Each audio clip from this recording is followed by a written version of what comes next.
Hello, and thank you very much indeed for coming back and listening and watching the next episode of Synergy 6's Unfiltered podcast.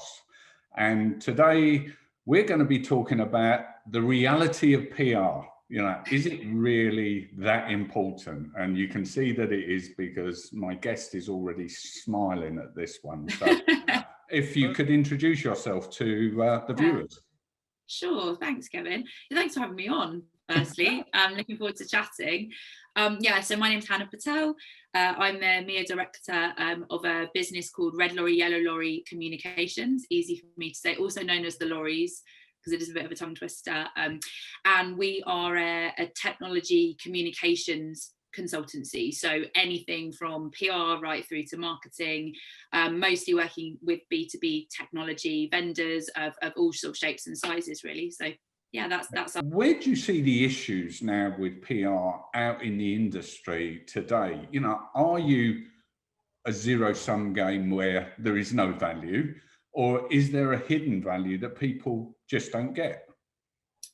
Yeah, I think the part of the reason that that happens often, like you said, it tends to be the classic things that that businesses are having a challenging time financially, perhaps, or they refocus on other things, or perhaps it's not going the way that they think it's going to go, and so the first thing is, right, well, the agency maybe has to go. That whether that's investment or a fit or whatever it is, and I think we've got to take some responsibility for that. So as an industry, I don't think we've done a very good job over the last however many years, sort of 10 plus years that I've been in the industry, that in measuring the value of what we do. So all of the measures have been quite self-serving. So it's like, well, we have distributed or written X number of press releases, or we have delivered this. So it's all very output based, so showing how busy you are, essentially, and saying, look, these are all the things that we've done for the money that you've paid us. And actually the thing that is really absent often is the outcome of that. So it's all very well to say, well, we've written and distributed this many press releases, or we've arranged this many interviews, but actually, like, what has been the impact on the bottom line, the business objective? Do people have an issue with PR that they think it's a vanity thing? Is there a tangible ROI that people see an issue with that they can't get their heads around? Yeah, possibly. I mean, I think the vanity thing is a good place to start. Is where actually you've got to question why. Like asking, that's our job, is to always ask why. So okay, so you want to be on the front page of, you want to get coverage in the FT, or you want to be on the front page of the Wall Street Journal. Why? Is it actually going to help you sell more product? Is it going to help you grow your business? Is it going to help you get investment? Or is it just because it's going to make you feel good? Yeah. Now, doing things because it makes you feel good is not a bad thing. You just have to be honest with yourself about why you're doing it. An agency that really understands your industry, that's the other thing, is I think that's partly where things have perhaps gone wrong, is that not working with a specialist, right. So an industry specialist that really does understand the nuts and bolts of the industry that you work in, because they should be able to then give you that advice. Is printed media dead? It's no longer the chip paper type of environment, or should I just go and involve a social media administrator who knows everything about it and plow all my money into LinkedIn and Instagram and TikTok and what have you?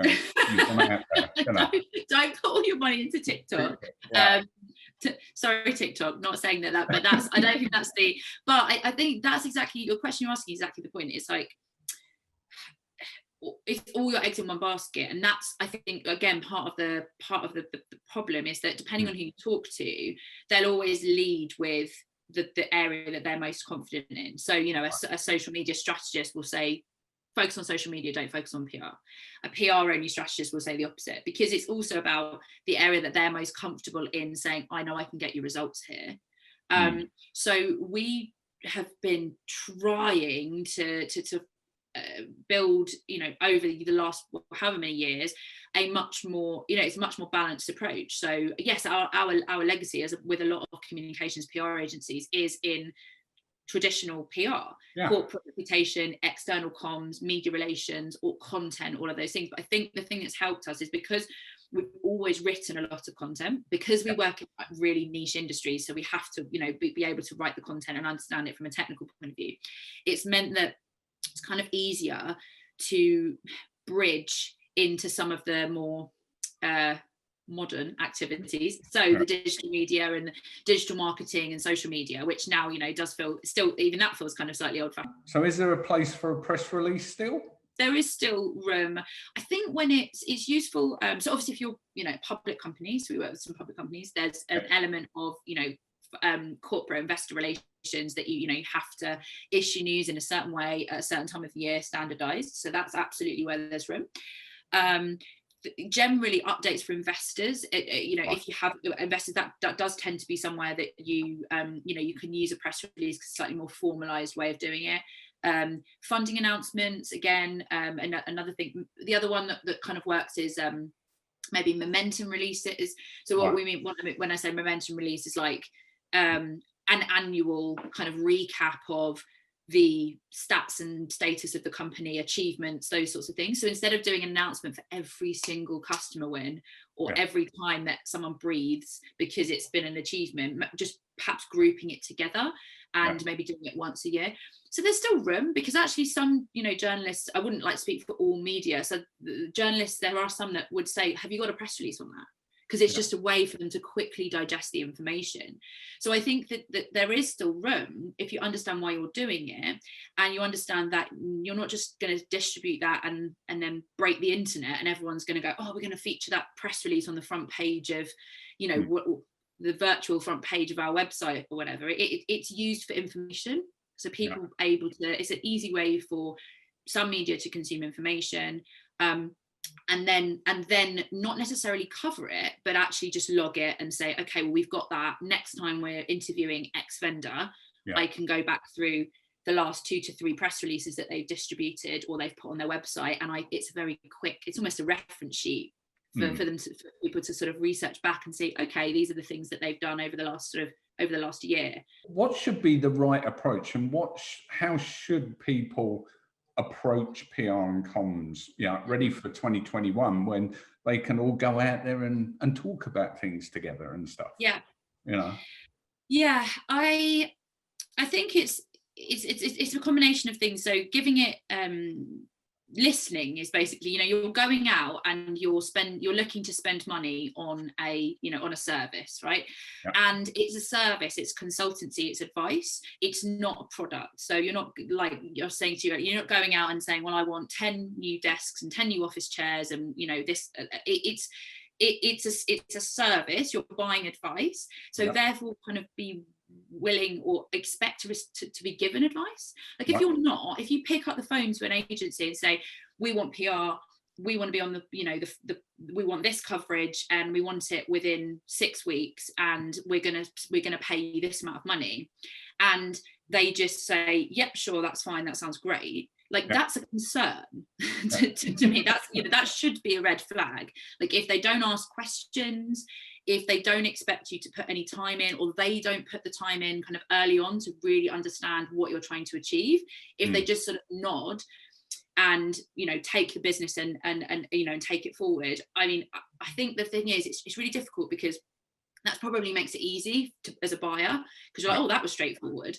But actually, almost the more time that you're expected to put in up front by an agency, and perhaps, I don't know, not they shouldn't be making your life difficult, absolutely not, but they should be inquisitive. Before they walk in the door, what would be the 2 or 3 things that they should contemplate with themselves about why, before they even pick up the phone, send you an email to say, I'd like to come and chat to you? I think the thing that I would always, one of the questions I ask early on is who's buying your product. So who within an organization is going to buy your product, and who within an organization is going to influence that buying decision. So they're often 2 different people. There might be 3, 4, 5 different roles within an organization that you're trying to talk to. So don't just come with this idea of, we always like to ask that question, and a lot of time the answer is, well, it's C-level. It's just C-level. So, and you think, you know, you look at the profile of a chief people officer through to a CISO, through to, you know, a CEO, COO, like the range is massive. Yeah. So again, I think the question I always encourage and almost send people away with as a bit of homework after the first conversation is having a bit more of a think about who those people are.